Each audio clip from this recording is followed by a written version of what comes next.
Hello दोस्तों, स्वागत है आपका आपके चैनल दी वॉइस में। तो इस वीडियो में हम बात करने वाले हैं जो ईरान और इज़राइल कन्फ्लिक्ट है, यूएस इज़राइल कन्फ्लिक्ट है, वो जो चल रहा है उसको क्या उस पे नई अपडेट है और कैसा लग रहा है कि क्या ये युद्ध खत्म होने वाली है, क्या आने वाले दिनों में तेल के दाम कम होंगे, आने वाले दिनों में महंगाई कम होगी या ये वॉर और ज़्यादा खिंचती चली जाएगी। अभी आप करंट सिनारियो में देखिए तो जो ब्रेंट क्रूड है वो 99.69 डॉलर के आसपास है, जिसमें कि 4% का इंक्रीज़ हुआ है। और ग्लोबल एनर्जी जो है वो 20% रिस्क पे है। क्यों 20% रिस्क पे है? क्योंकि जो 20% सप्लाई है वो आती है स्ट्रेट ऑफ हॉर्मुज से, जो कि ब्लॉक्ड है अभी ईरान के थ्रू।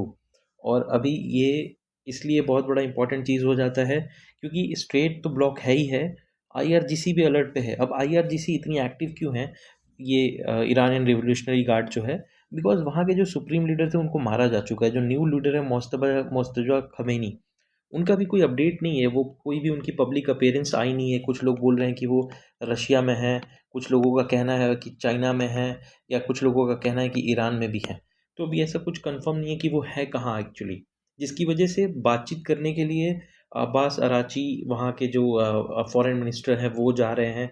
फिर वो जा रहे हैं, वो जाके कुछ बातें जो उनको बोली जा रही है वो जाके खमेनी से मतलब उनसे सुप्रीम लीडर से बात कर रहे हैं। आईआरजीसी इन्वॉल्व है, तो एक तरह से ना ये बहुत बड़ा कॉम्प्लेक्स सिनारियो बन गया। यहाँ पे 4-5 पार्टीज़ हैं। अगर आप पार्टीज़ की बात करोगे, बहुत सारे पार्टीज़ हैं। एक यूएस हो गया, यूएस के बाद इजराइल हो गया, इजराइल के बाद गल्फ़ कंट्रीज़ हो गई, गल्फ़ कंट्रीज़ से बातचीत होने के बाद पाकिस्तान मीडिएटर है। तो ऐसे चलते बहुत ज़्यादा हो जा रहा है और आईआरजीसी ने क्लियर बोला है कि ब्लॉकेड रहेगा अभी तक, क्योंकि ये चोक पॉइंट है जब तक कि डील फाइनल नहीं होती है। डील प्रिपेयर हो रही है।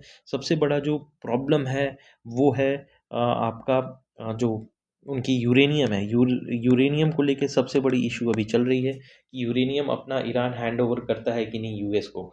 तो ये डील का सबसे बड़ा इंपॉर्टेंट पॉइंट है जहाँ पे कि डील रुकी हुई है। उसके बाद है माइन लेआउट। अभी ईरान क्या कर रहा है ना कि जो स्ट्रेट ऑफ हॉर्मुज है उस पे हर जगह माइंस बिछा रहे हैं। माइंस बिछाना बहुत आसान होता है। आपको एक जहाज़ लगेगी, आप ड्रॉप करते जाओ, एंकर करते जाओ, माइंस ऑटोमेटिक ग्राउंड में जो उनका बेस है वो जाएगा, और एक उनका जो डेटोनेटर रहेगा वो ऊपर पानी पे तैरता रहेगा। बिछाना बहुत आसान है, लेकिन उसको निकालना बहुत मुश्किल है। आप बिछा तो दोगे, लेकिन निकालोगे कैसे? आपको हर माइंस का लोकेशन थोड़ी पता होगा, हर माइंस में जीपीएस नहीं लगी होती हैं। तो ये भी एक बहुत बड़ा थ्रेट आने वाले टाइम में होने वाला है। अगर आज के डेट में वॉर रुक भी जाता है तो कम से कम 30 to 60 डेज़ लगने वाले हैं वो माइंस को कम्प्लीटली हटाने के लिए। रिमूव करने के लिए माइंस को इतना टाइम लगेगा ही।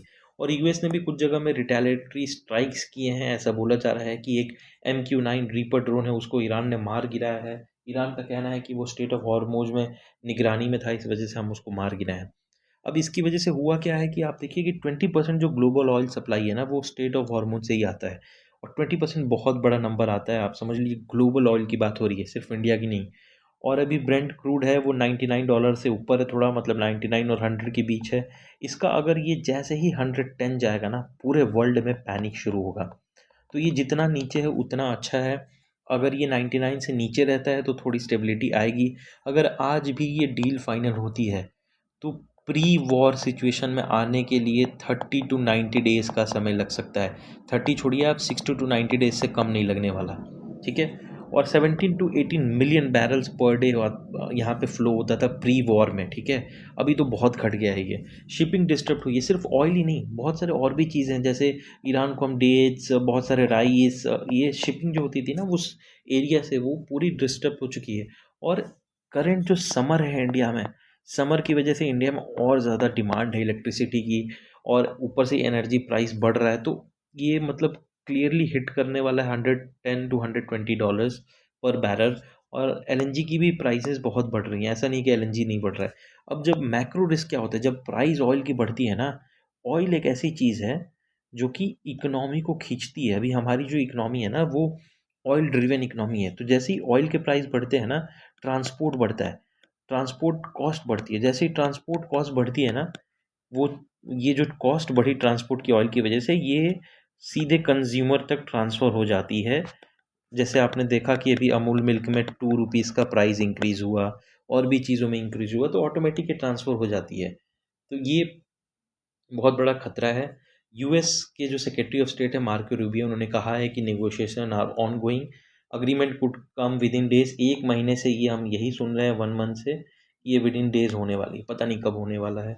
और there is no hurry, Trump का कहना है कि there is no hurry of deal for coming on a deal unless कि ईरान बोले कि हम सारा यूरेनियम आपको दे रहे हैं। हरी इनको नहीं है भाई, इनको क्या है, इनको खुद तेल बना रहे हैं, इनको क्या दिक्कत है, कोई दिक्कत नहीं है।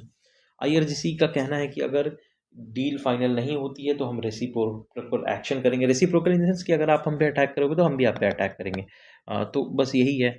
अभी चांसेस कितने हैं डील होने के? 45%। बोथ साइड दोनों बात कर रहे हैं, मेडिएटर पाकिस्तान और गल्फ कंट्रीज बनी हुई हैं। रूबियो भी कह रहे हैं कि डील होने वाली है। आईआरजीसी नहीं चाहती है कि डील हो, बिकॉज अब आईआरजीसी के पास कंप्लीट कंट्रोल है स्टेट का। और मिसाइल साइट्स भी बहुत रिकवर हुई हैं। मैंने आपको बताया ना, वो जो ड्रोन MQ-9 रीपर ड्रोन है, बहुत महंगा ड्रोन है, बहुत बहुत महंगा ड्रोन, उसको ईरान ने मार गिराया है। ईरान का कहना है कि सेल्फ डिफेंस में मार गिराया है, पता नहीं कौन सा सेल्फ डिफेंस है, अब तो ये देखने वाली बात होगी। और ईरानियन मिसाइल्स रिकवर्ड हुई है। और एक और चीज़ अभी ये हो गई है कि लेबनान पे इसराइल ने अटैक कर दिया है। उनकी एक येलो लाइन है, उसको भी क्रॉस करके इसराइल अब लेबनान पे अटैक कर रहा है। ये और ज़्यादा प्रॉब्लमेटिक सिचुएशन हो गया कि भाई एक तरफ आप बातचीत कर रहे हो, एक तरफ आप लेबनान में घुस गए हो। तो कह नहीं सकते कि ये डील होगी कि नहीं होगी, पता नहीं डील डील को लेके क्या ऑब्सेशन रहता है डोनाल्ड ट्रंप का। बट आने वाले टाइम में चीज़ें और ज़्यादा ख़राब हो सकती हैं, तो हमें प्रिपेयर रहना चाहिए। डरना नहीं है, लेकिन प्रिपेयर ज़रूर रहना चाहिए। अपने सेविंग्स पे आप ध्यान दीजिएगा। ये है ओवरऑल सिनारियो अभी तक फ़िलहाल ईरान और यूएस के बीच जो वॉर है, इसराइल का जो उसमें इंक्लूजन हुआ है उस पे। अभी इस पे कोई ऐसा अपडेट है नहीं, अपडेट आएगी तो मैं ज़रूर एक न्यू अपडेटेड वीडियो बनाऊँगा। तो अगर आपको ये वीडियो की सीरीज़ पसंद आ रही है तो प्लीज़ अपने जो भी सुझाव हैं आपको वो कमेंट बॉक्स में ज़रूर दीजिएगा। वीडियो को लाइक कीजिएगा, चैनल को सब्सक्राइब कीजिएगा। मिलता हूँ मैं आपसे अगली वीडियो में, तब तक अपना बहुत बहुत ख्याल रखिएगा। Thank you and take care.